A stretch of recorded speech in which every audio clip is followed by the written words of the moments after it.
So The Marvels is about to come out. Who knows, depending on how long this takes me to edit, it might be out for you already. And as you'd expect, there's a lot of discussion happening around the film's lead character, Carol Danvers, Captain Marvel, why people do or don't like her, all that. This is typical for one of these movies, but less typically, that discussion never really stopped. Carol seems to possess a sort of evergreen relevance the other Marvel leads, even the A-listers, don't really enjoy in their off-seasons. Specifically, the discussion of what's wrong with Captain Marvel and why people don't like her is one which seems to never end, and to take up far more collective effort than equivalent discussions on characters in other projects, even those fan consensus holds to be weaker. A comprehensive analysis, defense, or critique of Carol's role in the MCU would no doubt take me months to make and take you hours to watch. This video's scope is far smaller, but I have been wanting to make it for probably a year now, because in the sea of Danvers discussion, one curious idea keeps cropping up. The idea that the MCU should have looked to the legacy animated show Avengers Earth's Mightiest Heroes for help with Carol's characterization. It's an idea I've seen on Marvel Twitter, in Reddit threads, in YouTube comments. I'm just showing you the latter because I can get the visuals most easily, with nary a reply pushing back.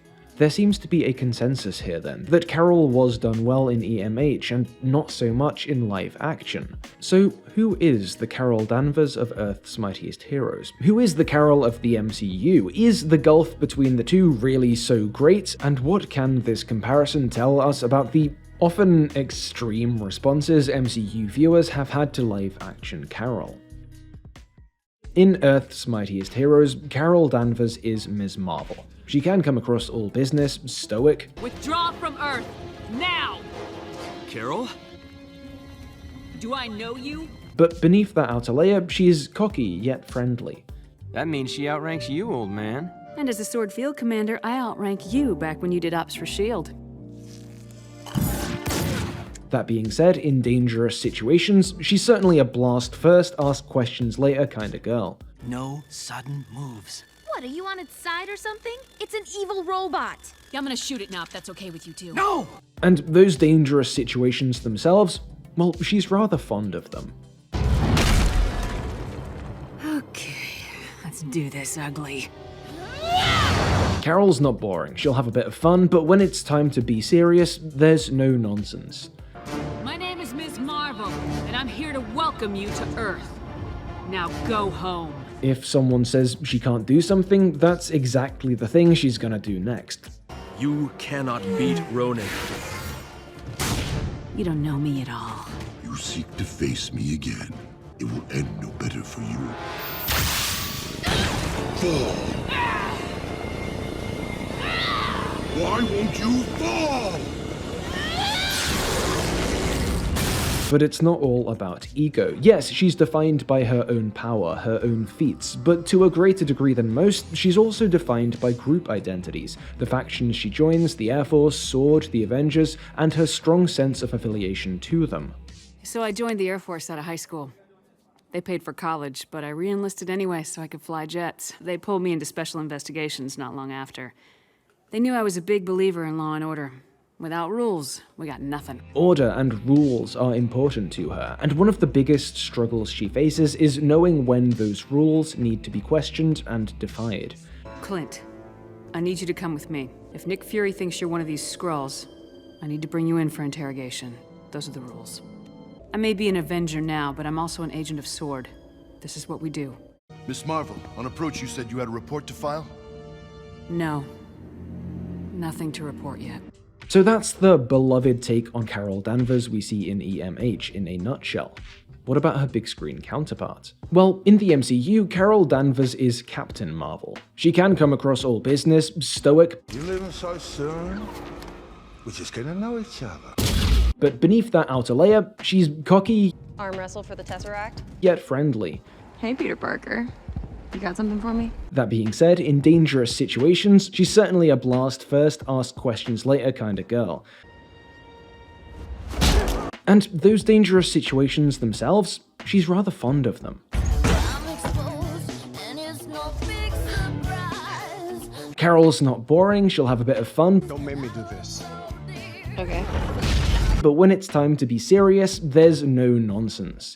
If you hurt them, I will burn you to the ground. If someone says she can't do something, that's exactly the thing she's gonna do next. Turn off the light show and prove to me you can beat me without...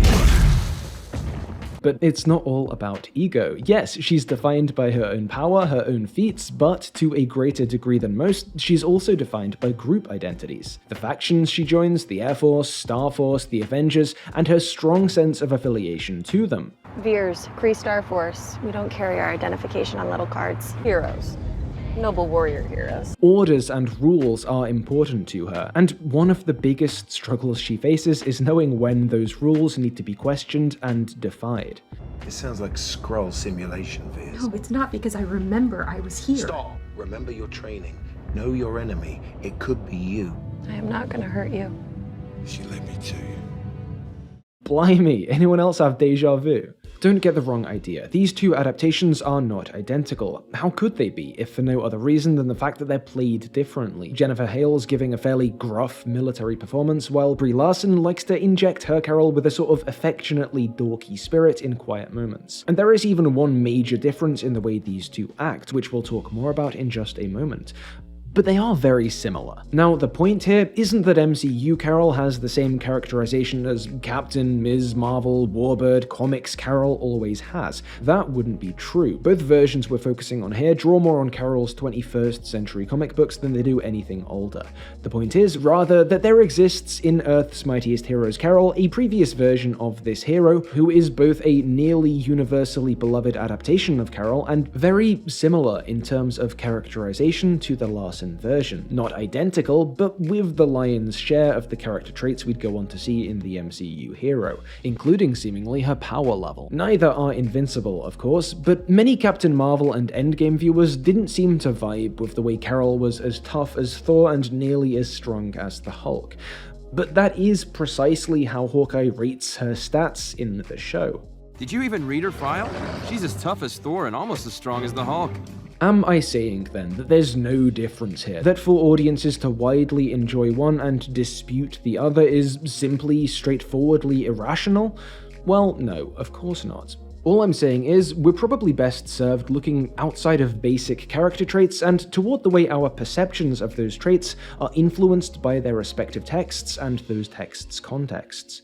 For instance, maybe it isn't that Carol's too powerful here, that this strength level makes her a Mary Sue, a poor character. Maybe it's more about when and how the story allows that power to be used and what obstacles it places in the way. Consider the climax of Carol's solo film. Powerhouse characters do tend to work better in ensemble stories where they're not always at the forefront, and so placing Carol in such a position poses a problem. The film realized this, had her depowered throughout much of its runtime, but perhaps undershot the balance here, as after rejecting the supreme intelligence, Carol hits full power for the rest of the third act, and moments such as the missile deflection and Kree ship smashing are less a matter of if Carol will win than how long that winning will take.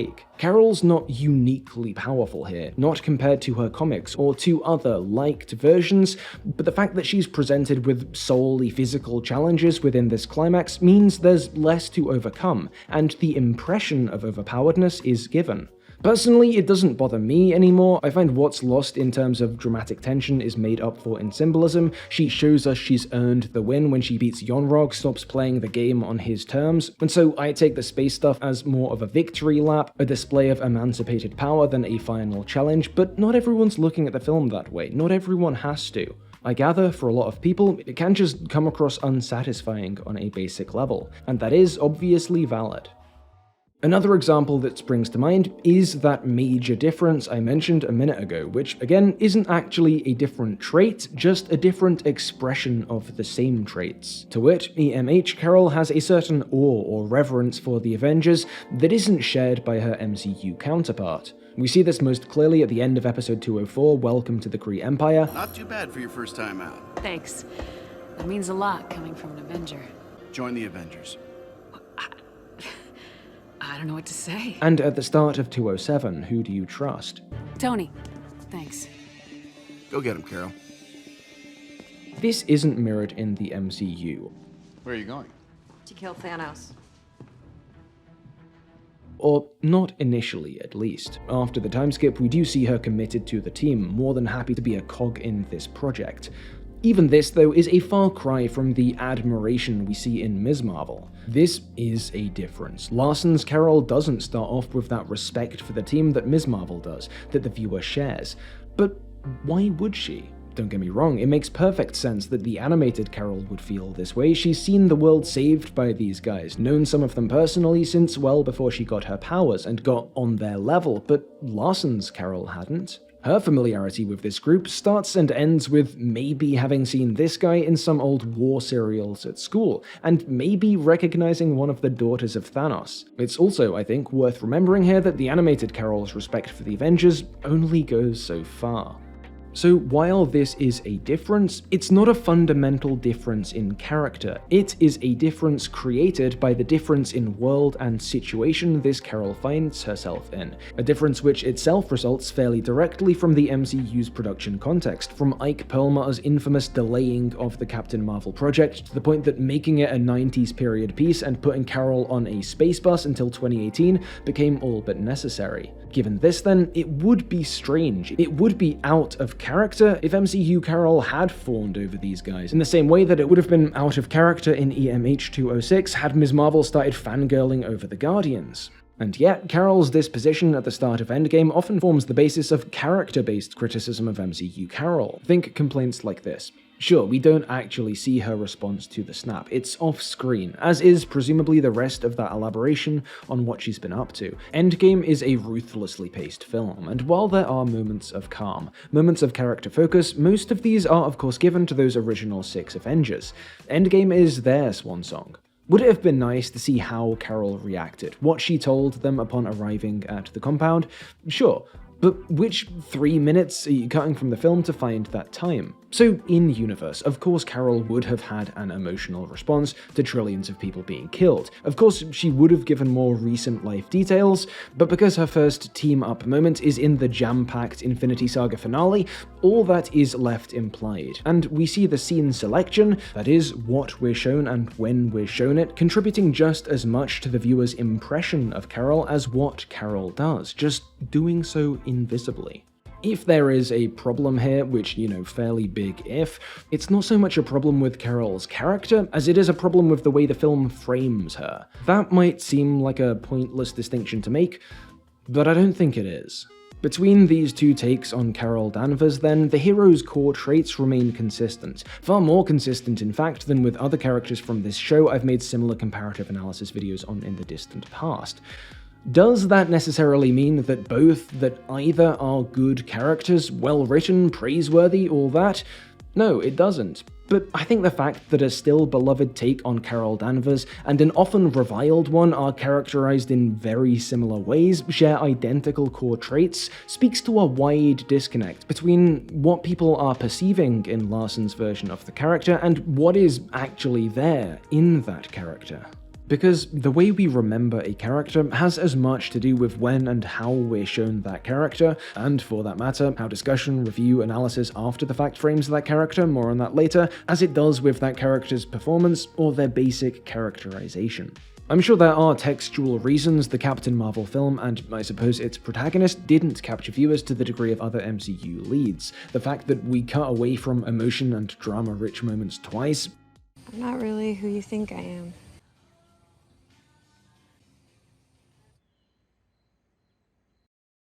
Is that... Wait, what is that? It's not showing up on my radar. Go, Carol, fly!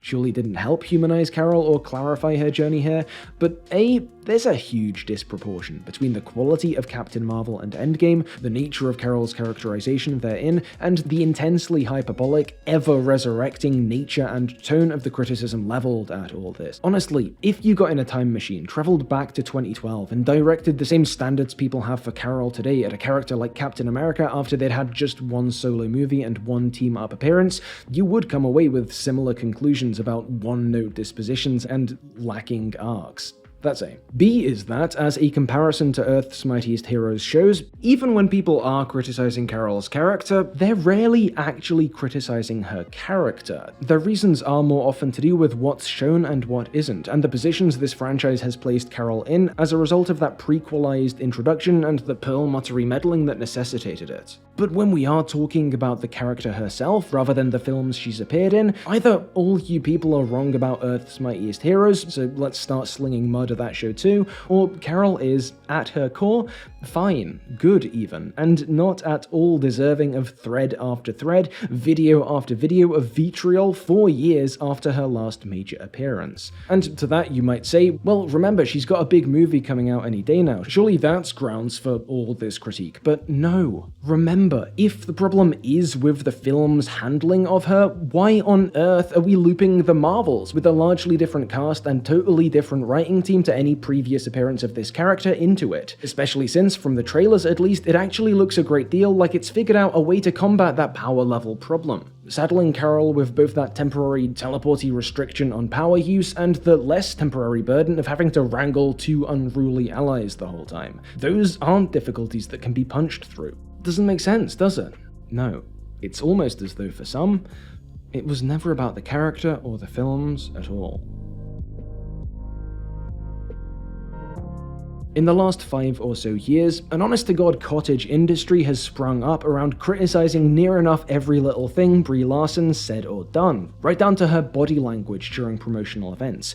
In case you're a little bit less online, that is not a joke. A deep dive into this whole mess is a topic for another day, but the nutshell version is that Brie began to be a target of the post-Gamergate and anti-SJW right after pointing out that films can often mean more or mean different things to different demographics, and that she personally was more interested in what teen women of color thought of A Wrinkle in Time, for instance, than that disproportionately white male 30s plus critic class. That's it. That was her original sin, and especially with the Captain Marvel and Endgame press tours, these increasingly sizable online factions took every move, every post, every otherwise fairly milquetoast feminist gesture Larson made, and click-farmed the shit out of it, fanning the flames of outrage from the uninformed, the too young to know better, and the resentful edgelords in cringe compilations, pseudoscientific nonsense content, and videos covertly tying these gestures in to wider alt-right narratives. This anti-Brie cottage industry, there's a very weak cheese pun in there somewhere, was one of the original pillars of that whole anti-woke fandom menace brainworm right